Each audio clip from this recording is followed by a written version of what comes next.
Yeah, a couple minutes.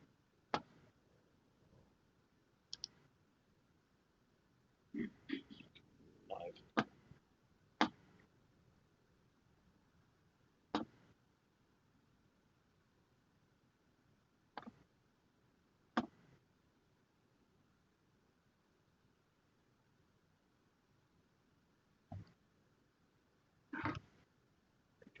Okay, you're running. Okay, Awesome. welcome to the information meeting for the 2016 DC Electric Vehicle Grand Prix. First, we're going to watch a little video to give you an idea of what the DC EVGP is about.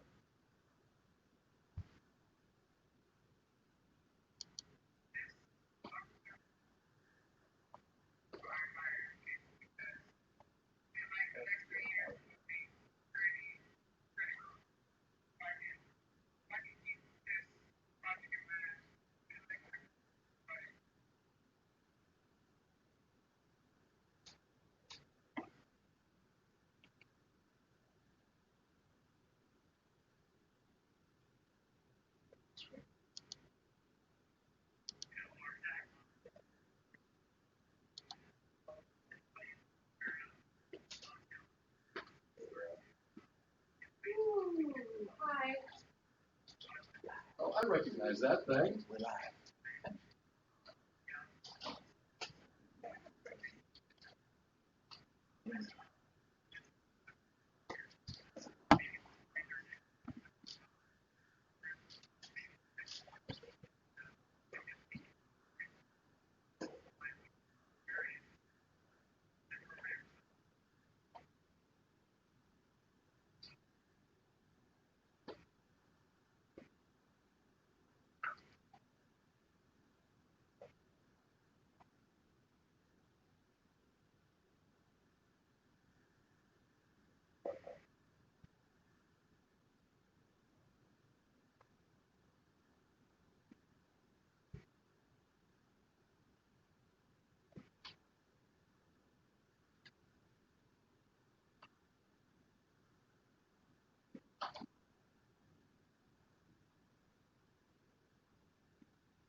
Okay, my name is Khalil Lips, and today I'm going to talk about the 2016 Washington DC Electric Vehicle Grand Prix.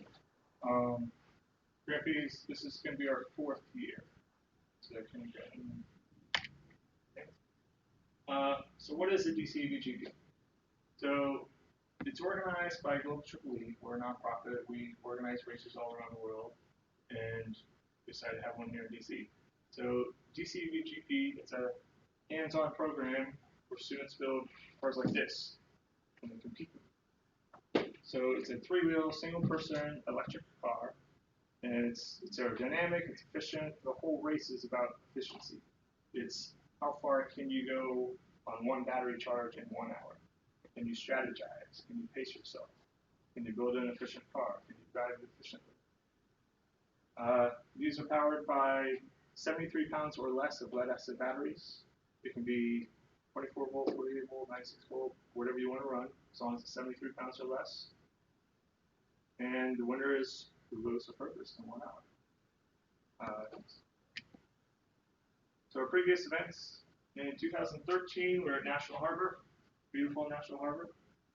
2014, we're at the Smithsonian Air and Space Museum in Dulles, Virginia, the Ultra ASI, the SR-71 Blackbird, Space Shuttle, all sorts of fancy stuff. In 2015, we went to RFK. You can actually see the stadium in the background there, which is a wonderful venue. We're hoping to be back at RFK this year. Not finalized yet, but it's that way. Next.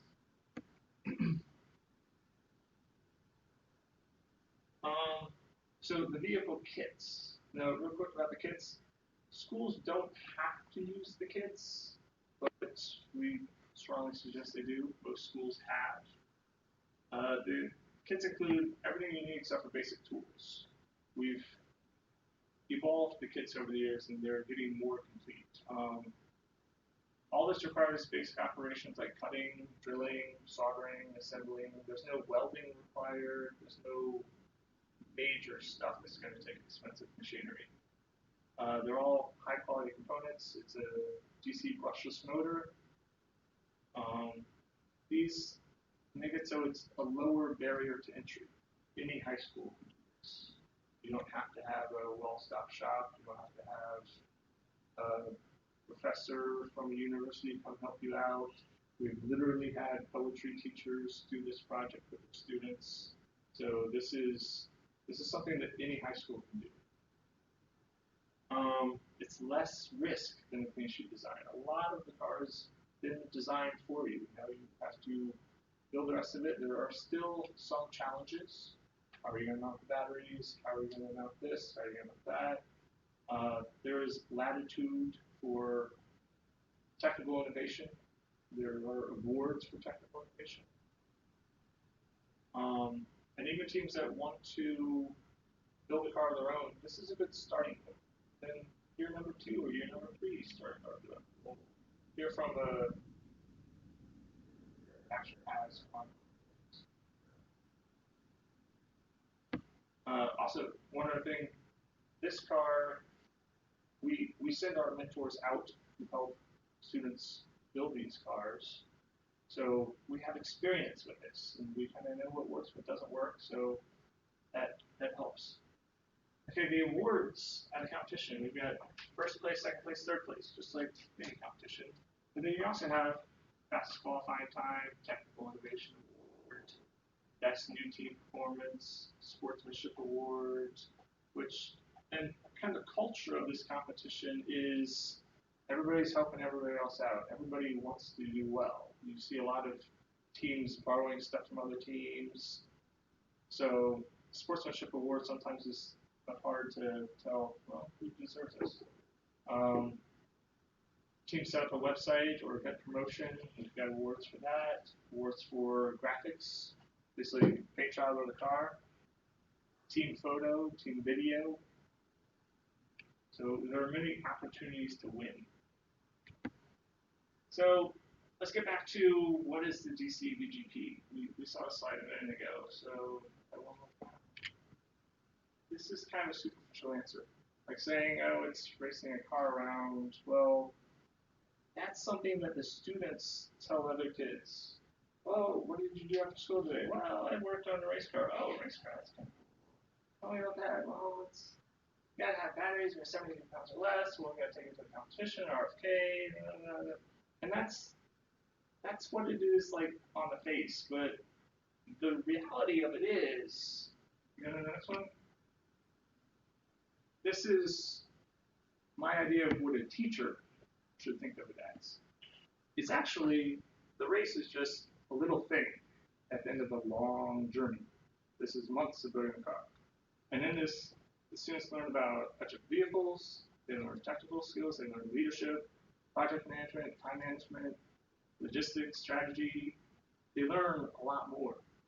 And they don't realize they're learning it. Sometimes it's fun.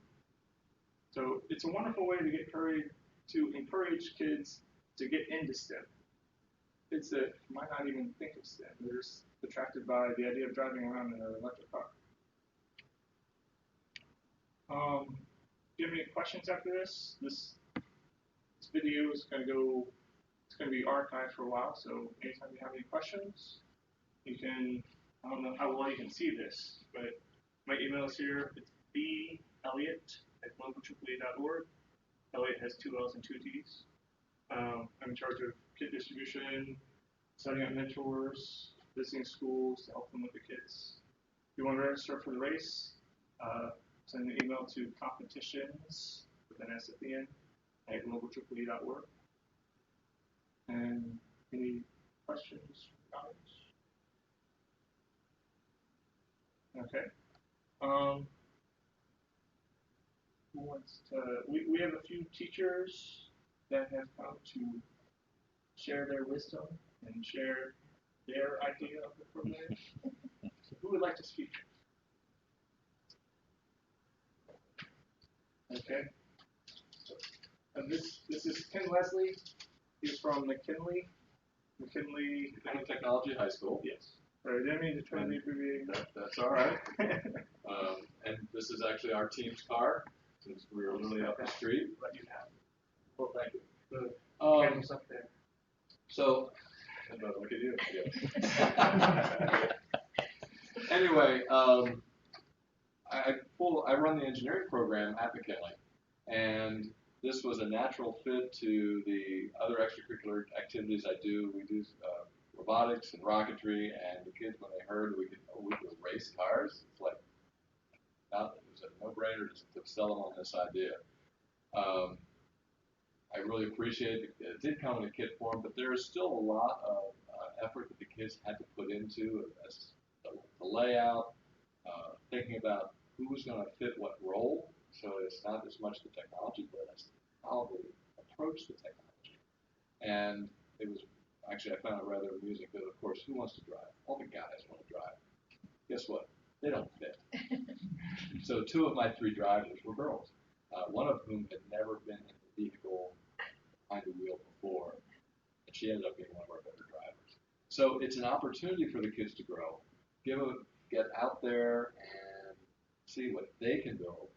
Because I'll be honest, I did almost nothing on it. Mr. Graham, our teacher, did very little. I think Bill and Naveed were great as coming in and saying, you might want to think about, and let them figure it out from there. So, like I said, I found it was a great experience for the kids, and I love watching them develop. Anything else? Okay, thank you all. Okay, now from Clarksburg, Tyler.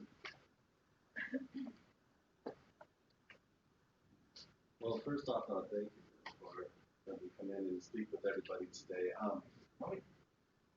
My name is Tyler Brooks. I'm a project leader and instructor at Clarksburg High School here in Montgomery County, Maryland. And I've been with the DC Grand Prix since essentially the first year. I started with the first group, I think it was 8 schools, and I've had a lot of fun with this. My students have had a lot of fun with this. And one of the, things when we initially started was, okay, what kids are going to work with us? What kids are going to be on this team? And I went out and I picked a couple of kids that I had in some of my classes, and after that, I let them go out and recruit the other students. So like the first year, I ended up having a group of about 12 students that would come in and work on the cars. And it grew to the second year, it's about 24, 25 students, and going back down to a smaller group. So one of my recommendations as far as like the number of kids when you're thinking about this type of project is about 10 to 15 kids is about enough, because that 20 student threshold is really difficult, because with the car, unless you have multiple cars, it's kind of difficult to have enough for the students to do when you come in. But one of the other pieces that we had to work on a whole lot with the kids and with the group was fundraising and structuring the group. We went out there and pretty much created a website that allowed us to market our group to the community.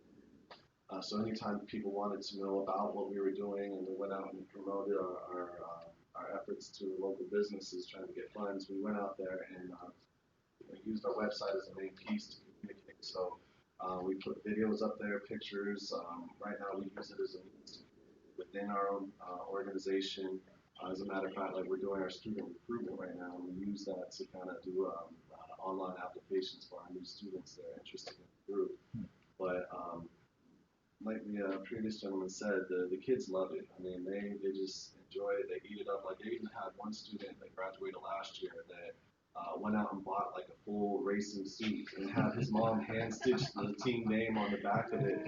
And this is kind of getting passed around the group right now as we speak. But it's just a small example of how much the students really enjoy getting into it.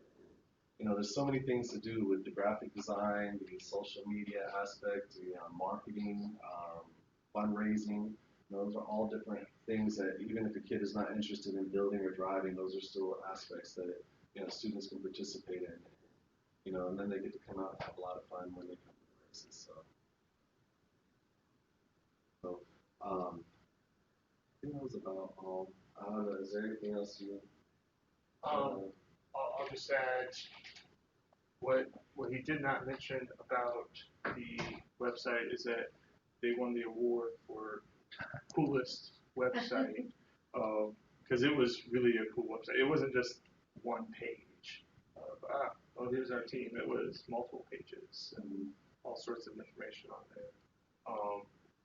Another electronic thing that teams have used or that is working towards use is Mr. Leslie, your team is doing project management. Yes. They actually have a real project management tool with Gantt charts, and it's how a real engineering program runs. That's something that I think can't be overstated. This is teaching kids real skills that go into actually being an engineer, running a business. It's teaching them more than just how to drive a car. Or put slot A and tab A and slot B, whatever they say. It's funny you say that because literally, like, I had students the first year we started that never even grabbed a screwdriver when they got to high school. Unlike the gentleman from McKinley, none of my kids were in first robotics or anything like that, so they never had that previous background to be able to kind of, jump in and know how to do this. And so it was like really starting from scratch because, a lot of my kids didn't have those type of STEM opportunities at our school. What we have going on with extracurriculars and whatnot. So, yeah, really drill a hole and cut wood and all those type of things. What is the application? What's the application? I mean, what is the ask for? I mean, it's just basic stuff, student contact information. The two big pieces that we kind of ask is, why are you interested in the group? Why are you interested in being a member? And then, based on their experiences, what do you think you could bring to our group? And so those are kind of the two main pieces that we put into our application to kind of help us to see whether a student's really serious or not. If they're just there just to, say I'm in the group. So outside of that, it's, the typical stuff, what tech ed courses are we taking, extracurricular activities like FIRST or rocketry or anything else you might have at the school. So that's what we have.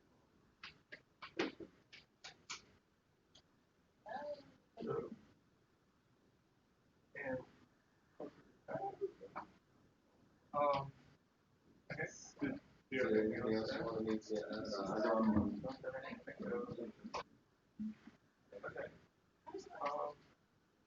Thank you very much. Third, fourth, fifth, first. Miss T, you ready to come up and tell us about your experience with DCVGP? Sure. Okay, so hello, my name is Teresa Broadnack. There's also a camera. Oh, okay. All right. So anyway, all right. Okay, so I work at Phelps High School as a okay. Like right here. Oh, like right here. Yeah. No, man, it's too far. Good to go. Is good? Okay. All right. So anyway, hello, my name is Teresa Broadnack. engineering teacher, and I work with Miss Kelly, who's in the back, and Tori and Tayon, our students. So we started with the electric vehicle team about 3 years ago, 2012, when our two young men in the back were ninth graders, and they're seniors this year. So what we were able to do with the program was build it from the floor up. And with that, I mean, we were able to start the program within 2 months before the actual competition. We were able to get the car built, but we didn't do it ourselves. We had lots of mentors, and Mr. Bill Elliott was one, and Mr. I forgot how to pronounce. Yeah, Mr. Olienka was our other mentor. But we had so many mentors, so many industry experts coming in to help us out. So the first year, we did okay. We had a little problem with the car. The tire blew out in the back. We had a couple of little small incidents, but that didn't stop us because we had more mentors there helping us out to get the car ready to finish the second half of the race. So the following year, our second year, at this time, the two young men were sophomores, and we actually brought in a little bit more students. But I do believe that year, we had some inner team problems and situations, but we were able to work it out. So we did make it to the race second. In the third year, or third season, which we just passed in May, we had one more team that had a little bit more students than normally what we would have. And at this point, our young men were juniors at that time. So now we're up to this point where they're seniors, and then they have traveled, from being just a team participant to, learning about the vehicle, to be able to coordinate, do project management on the vehicle. And at that point, I'm going to step out the way and let the boys come up, or the young men come up, the team members come up. But before I do, Ms. Cal, when you come up just for a second.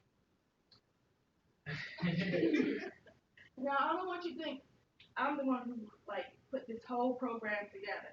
I did have help. I did not do it myself.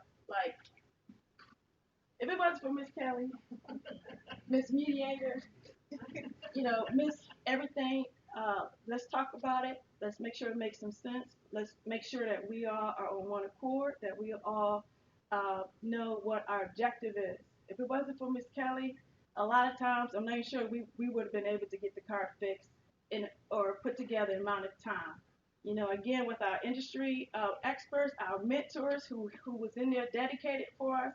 And I'd like to shout out Mr. Goldstein, Dave Goldstein, who also helped us out a lot. But if it wasn't for Ms. Kels and us working together along with our team, we would not be able to begin to talk about how the program was even put together.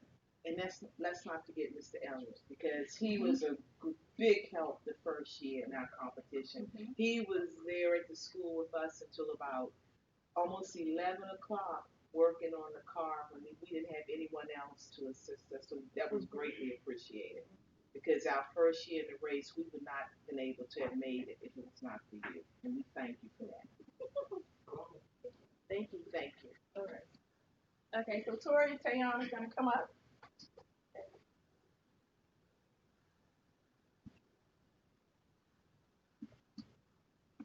Hello, good afternoon. My name is Tori Merville. I'm a senior at Phelps High School. I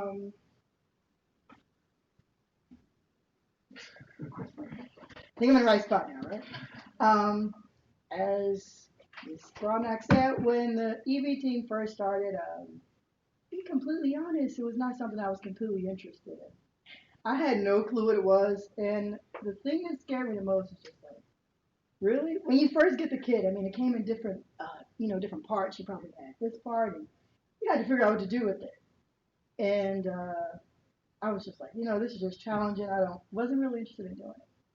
But then we had the first year we had a lot of mentors, and a lot of them are sitting here today, which was good. But as time went on, I became a little more interested. We began to focus on more positions within the team, started taking on more leadership positions. So myself personally, I am the project manager for the team, and I've been doing that since after the first year I started being a project manager. And oh man, I'm pretty sure we know that that's challenging. It was not the easiest thing for me trying to work with so many different personalities. It just some days it worked, some days it didn't, but at the end of the day, it all worked out.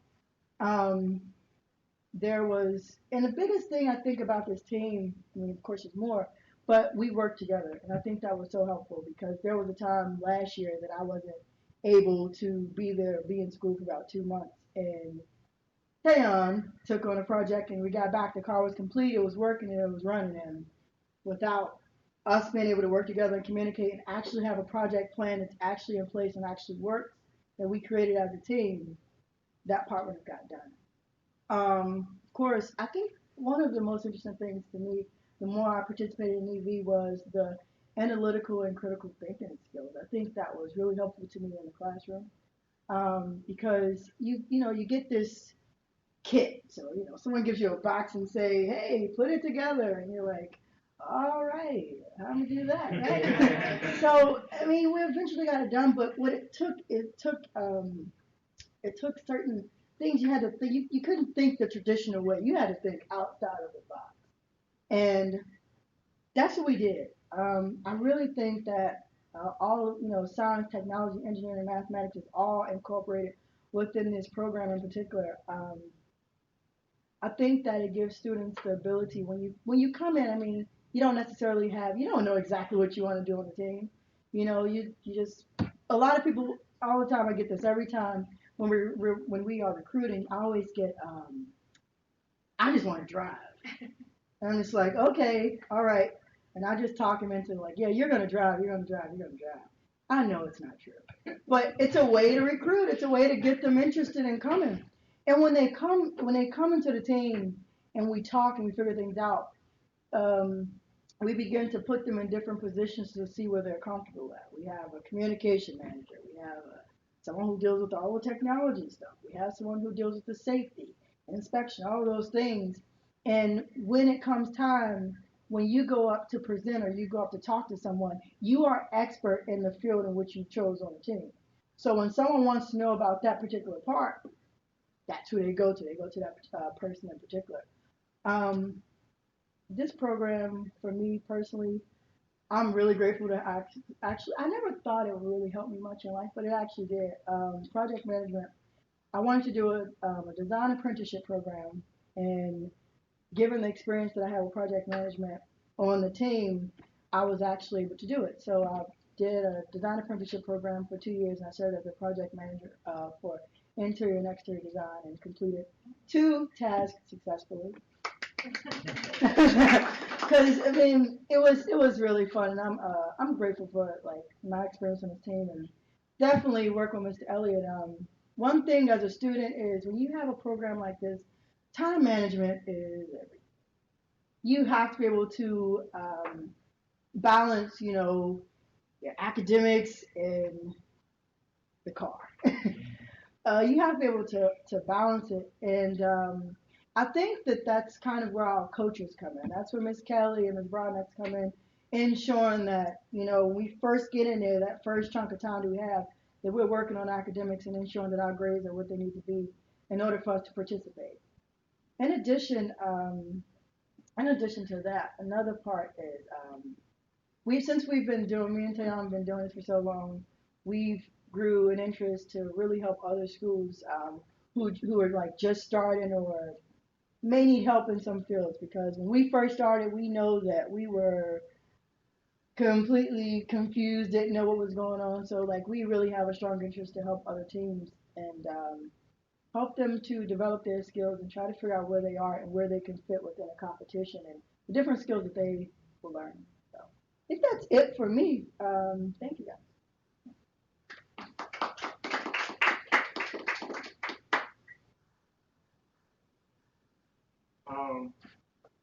I just want to say really quick that when I first came to Phelps, that was my first year mentoring, my first year involved with the program at all. And Tori was a freshman, like I said, and Tori was really good in that I could say, okay, Tori, we've got to figure out how we're going to do this. And we're going to have to plan out every step. And it would be along the lines of, how do we ensure that we attach this bracket for the motor appropriately so that it's aligned, so the chain is going to be aligned to the wheel, and we've got to drill these holes a certain way and in a certain order, attach the bolts this way, and da da da da. And so I said, let's just write out our method, how we're going to do this. And then we refined that, and we refined it, and we refined it. And I thought it was going to be a 10-minute procedure of figuring out how we're going to do this and plan it, and it wound up being 45 minutes long, and we had to wait till the next time. And it wound up being about 20 steps long. But when we did it, it was perfect. It was perfectly aligned, it was attached just right, it looked good. So, and that is how an engineer is going to have to do it when you design for manufacture, when you design for manufacturability, design for assembly, all that has to be considered. That's engineering. This isn't just like a tinkering project. It isn't here, have a kit, put it together, go race. It's train people to be an engineer. Hang on, did you want to share anything? Well, Taeyeon appears to have stage fright, but I will say I've seen Taeyeon grow from the first year. It was, Taeyeon, I want you to do this. Hey, Tori, where's Taeyeon? And now it has progressed to Taeyeon is somebody you can depend on and say, hey, Taeyeon, this needs to get done. And you might turn around and, oh, where's Taeyeon? Oh, he's over there talking to somebody about how to do this. And they're forming a team, they're making a plan, they're getting it done. So I have seen a lot in how Taeyeon has grown. And I can't say all of that is from this. Maybe all of it is, but I have seen this create engineers. Any other questions? Okay. So how long, like, for this huge of this project, how long average to then put it together? Like, That's a hard question to answer. The question is, what's the average time to build this car for a new group? What I tell people is if I had a few clones of me and about 40 me hours, we could have this car built, painted, everything ready to go. But that's me. I have experience doing this. I've built several of these cars by now, or I've helped schools build these cars. I've seen how schools have done different solutions. So me hours might not be perfect. I would estimate about 100 student hours to build this car. Now, when I say 100 student hours, that doesn't mean that if you were to take 4 students and put them in a room for 2.5 hours, boom, that's 10 work hours. Because it might wind up that 2 of them sitting in the corner and talk about the basketball game that they saw yesterday. Things happen. Or it could just be that they look at the manual and it says, the next thing you have to do is this. And they go, I don't know how to do that. So they pull up YouTube and figure out, oh, well, this is how you drill metal. Or it could be that they don't have an appropriate tool for the job. There are roadblocks that come along. But I'd say 100 hours of progress, you should pretty much have a car.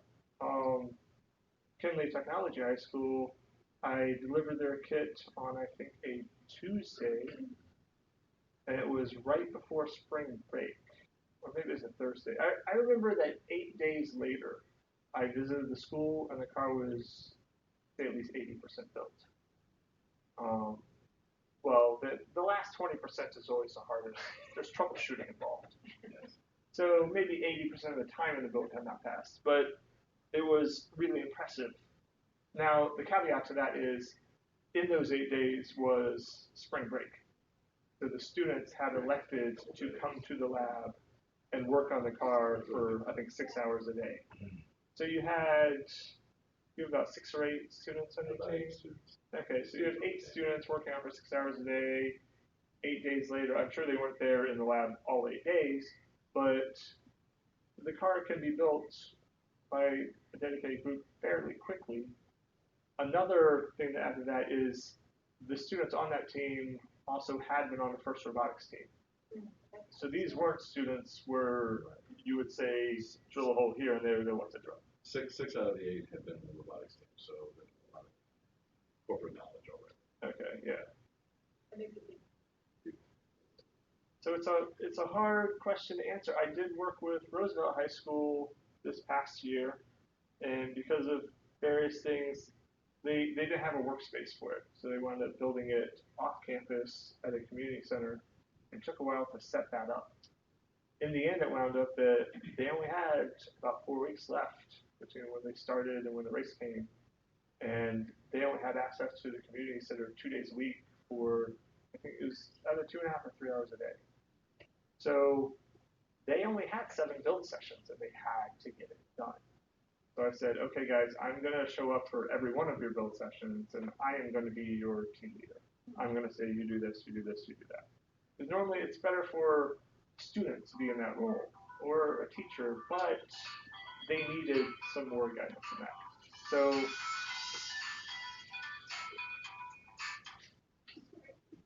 So the car did get done. It can be built quickly. We were literally there till, it was either 11 o'clock or midnight, or I forget. It was pretty late. 2 days before the race, getting it all troubleshot and going, but we got it going. So there are heroic saves that happen with probably every team. The smarts teams are the ones that get it done 3 weeks before, and everybody knows this, that it's smart to get it done 3 weeks before, test, develop, strategize, etc. So academically, it's in their minds, let's get it done 3 weeks before, but things happen. That's with any project, whether it be at a high school level or college level, or maybe even corporate level sometimes. But we have never had a team not finish their car during a competition. So, any other questions? I have one last. How much does it weigh? It's about 190 pounds. It depends on various solutions. About 4 students get carried. Yeah. Most of the weight's in the back. Yeah. It's maybe not majority, but a lot of that weight is the 73 pounds batteries. It depends on what system you use to attach the batteries that will determine a little bit of weight, but I would say pretty much all cars should be within 5 pounds of 190 pounds. And the burning question that everybody asks inevitably is how fast does it go? And they go about 28 to 30,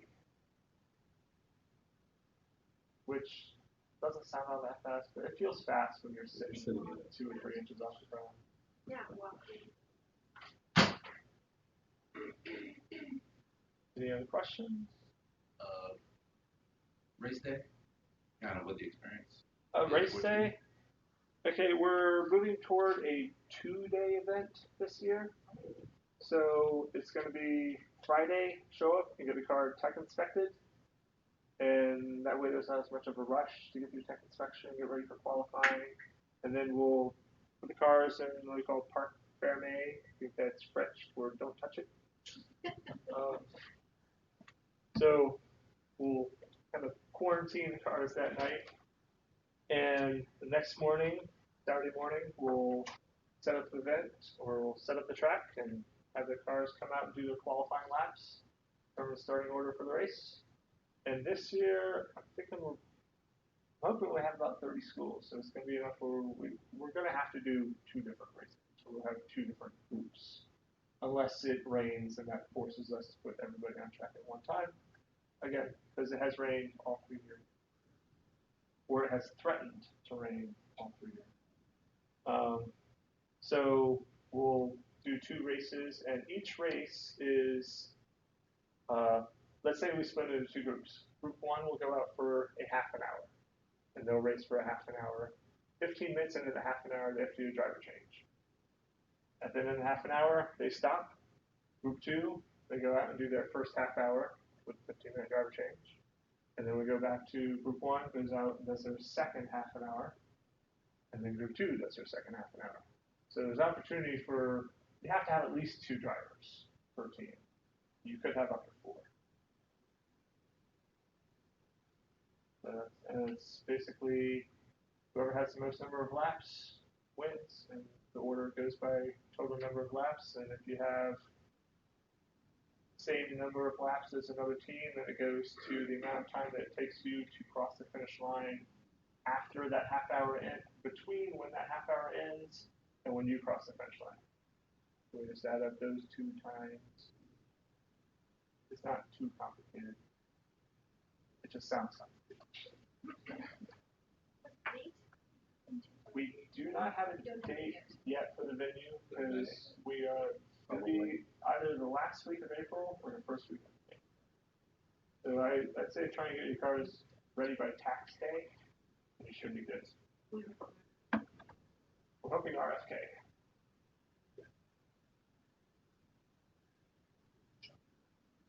Okay, and the car, are you going to...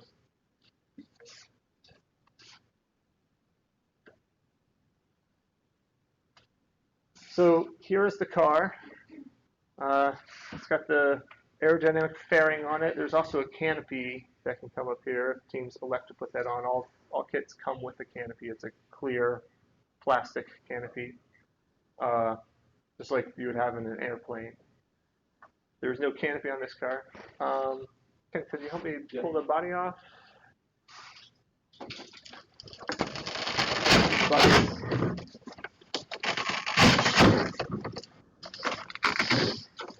Body is velcroed on.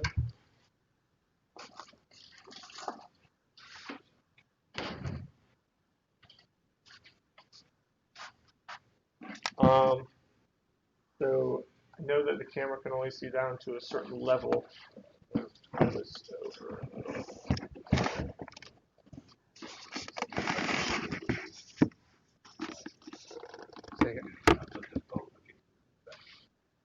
Oh, so it's down further. Okay, good. Okay, so here's the car. It's most people think of 3-wheel cars, or at least as a few years ago, when you think of 3-wheel cars, you think of 1 wheel in front, 2 wheels in back, like a trike. But this is, we put 2 wheels in front, 1 wheel in back. It actually makes it more stable. It's less likely to turn over in a turn while braking. These cars have brake pedal up front. The throttle is on the steering wheel. It's a thumb control throttle.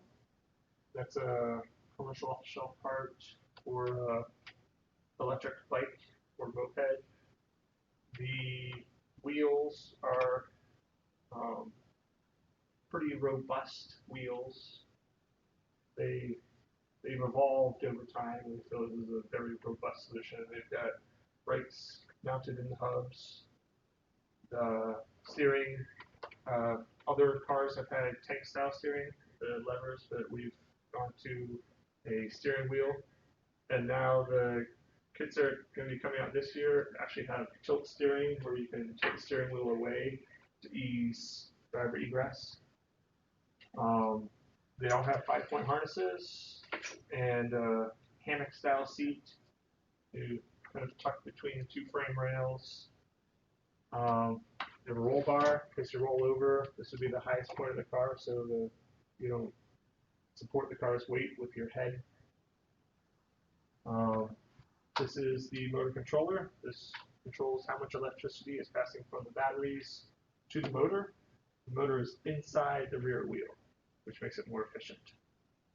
That way you don't have all the drivetrain losses of chains or belts or gears. It's just right there. Makes it a little easier to build also. You don't have to do that 73-step process of aligning the motor bracket just so. Any questions about this? Okay. Then I think we're good. Okay. Then let's wrap up. Thank you.